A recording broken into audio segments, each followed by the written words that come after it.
In 1953, the CIA quietly launched one of the most secretive programs in American history, a project known only to a handful of insiders as MK Ultra. Born in the paranoia of the Cold War, its purpose was as dark as it was ambitious: to control the human mind. Using techniques ranging from hypnosis to experimental drugs, the agency sought to weaponize psychology itself. But what began as a national security experiment soon turned into something far more sinister: an unauthorized war against the human brain. The spark behind MK Ultra came from fear. Fear that America was already under attack, not with bombs, but with ideas. Reports claimed that captured US soldiers in Korea were being brainwashed. The CIA believed the Soviets and Chinese had discovered methods to erase memories and implant loyalty. Determined not to fall behind, Washington gave its scientists a blank check. What followed was a race not for freedom or defense, but for domination of the subconscious mind. Across America, from Harvard to hidden military sites, secret labs came alive under government funding. Researchers worked under fake names. Private institutions were unknowingly funded through CIA front companies, and patients had no idea they were test subjects. In one hospital, LSD was given to patients for weeks without consent. In another, electroshock therapy was intensified to extreme levels. The goal was to find the switch inside the human mind, the power to erase identity and rebuild obedience. At the center of it all stood Dr. Sidney Gottlieb, a chemist whose calm demeanor masked the mind of a manipulator. Nicknamed the Black Sorcerer, Gottlieb designed experiments that broke every moral boundary. He believed control of the mind was not a fantasy, but a formula. Under his orders, LSD was poured into unwitting lives, even among CIA agents themselves. One of them, Frank Olson, would later fall to his death under mysterious circumstances. Or was he pushed? Frank Olson's story became the first crack in MK Ultra's armor.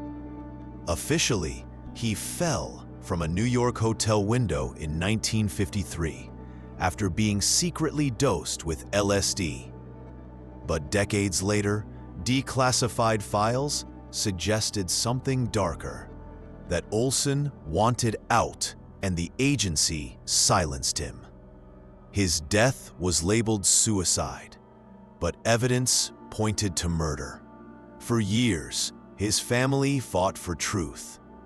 The CIA apologized, but the apology came wrapped in secrecy, leaving one haunting question: how many others never lived to tell? As MK Ultra grew, it absorbed over 150 sub-projects.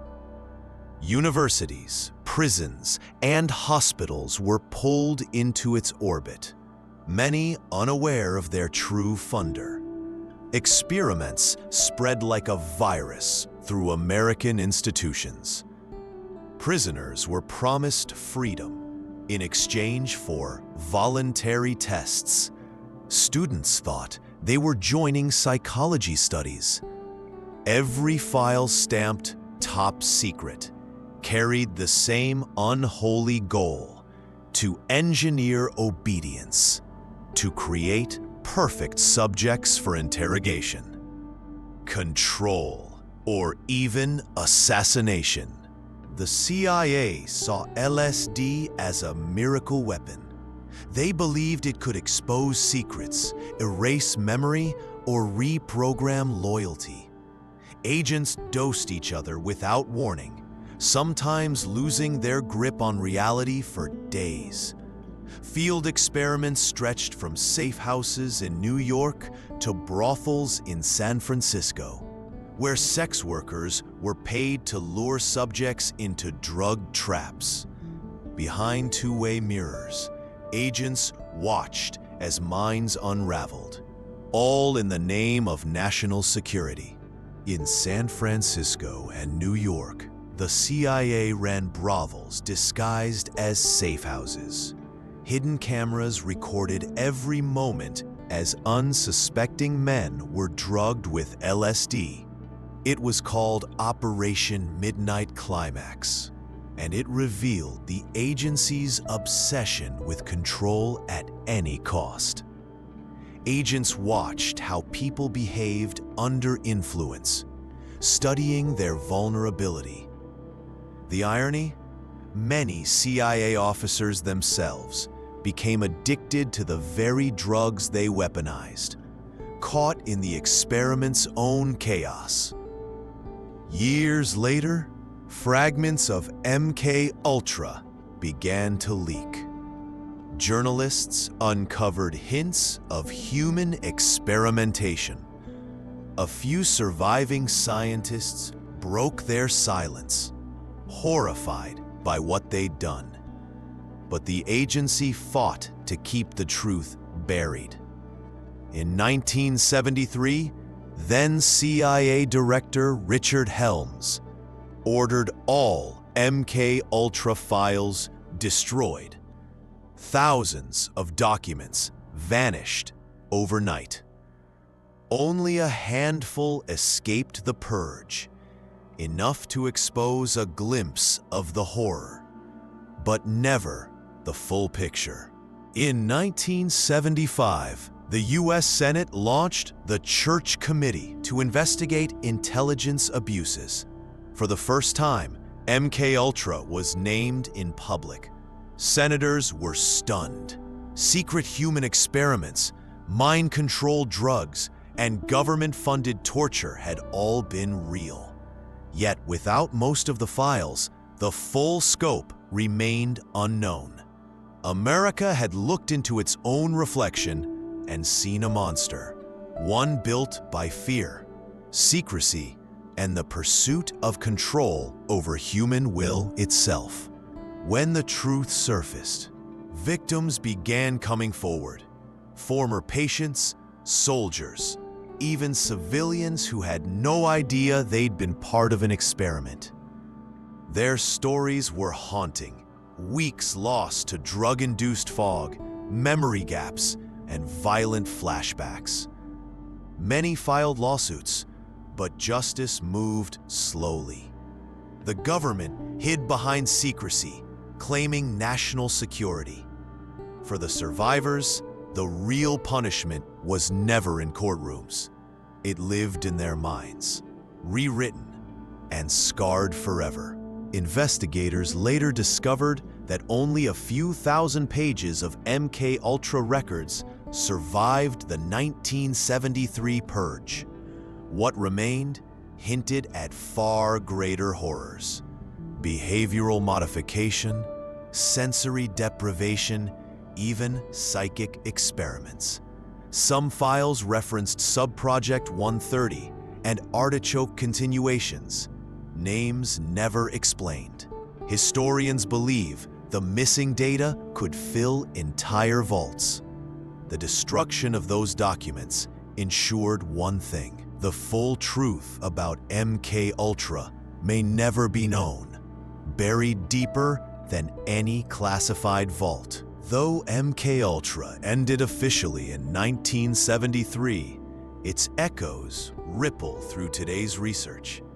Brain-machine interfaces, memory alteration tech, and psychological warfare now evolve under new names. Governments deny any connection, yet the ethical questions remain. Are we safer, or just more sophisticated in our methods of control? The line between innovation and manipulation has blurred, And the same ambition that fueled MKUltra still whispers in today's labs. Wrapped in progress, MKUltra became legend. Films, novels, and conspiracy forums turned it into myth, a shadowy symbol of governing overreach. While many exaggerations grew, the truth was already stranger than fiction. The phrase mind control entered public vocabulary, shaping distrust in authority. Every revelation about surveillance, every whistleblower leak, reignited those old fears that somewhere behind locked doors, someone still believes they can rewrite the human mind and call it security. Today, MKUltra stands as a warning, proof that secrecy, once justified by fear, can turn nations against their own people. Its legacy isn't in the labs or the LSD, but in the mindset it created, that control can be more powerful than compassion. As files remain missing and memories fade, one truth survives. Freedom of thought is fragile. Once you try to own the mind, you lose your own humanity. Far from Washington, the CIA quietly funded Dr. Ewen Cameron at Montreal's Allen Memorial Institute. His patients came seeking therapy, but instead faced total psychological collapse. Under de-patterning, they were drugged, isolated, and blasted with endless recorded messages to rebuild their personalities. Many forgot their families, even their own names. Decades later, survivors still struggle to rebuild their lives. MKUltra had crossed borders and broken minds. In silence, after MKUltra, whispers emerged that other countries began their own versions. From the Soviet Union's mind experiments to Britain's Project Span, nations raced to unlock human control. Even today, declassified files hint at covert psychological programs worldwide. MKUltra may have ended, but the blueprint it left behind, using humans as test subjects in the name of power, spread quietly, far beyond American soil. In the 21st century, control no longer needs drugs or hypnosis.